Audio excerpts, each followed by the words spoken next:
Québec est en voie d'atteindre une cible fixée en 2022, soit celle d'embaucher 18 000 éducatrices dans les CPE.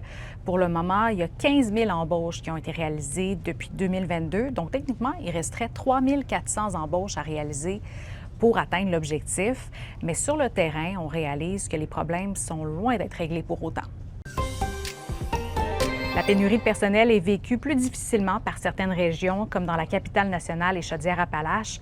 En septembre, par exemple, une quarantaine de groupes n'ont pas pu ouvrir leurs portes en raison du manque d'éducatrices qualifiées dans les deux régions. Le CPE, la Béquée, compte 7 garderies dans la grande région de Québec. Dans chacun de nos CPE, il nous manque des éducatrices qualifiées et les postes sont affichés depuis plus d'1 an. Et malheureusement, nous n'avons pas de curriculum vitae qui entre. Si vous allez à l'Université Laval, sachez que l'offre alimentaire va changer à compter de l'été et ça fait pas mal réagir. Les restaurants Cosmos vont gérer les 7 cafétérias de l'université. Donc, les associations étudiantes qui s'occupaient de 3 services alimentaires sont écartées, tout comme la multinationale Sodexo qui en gérait 4 autres. Et les associations étudiantes ne le digèrent pas parce que des sondages réalisés dans les derniers mois ont montré que les étudiants voulaient une offre alimentaire plus variée. Pour la CADEL, qui gère la cafétéria du pavillon Desjardins, c'est une décision qui montre que la direction n'est pas à l'écoute des étudiants.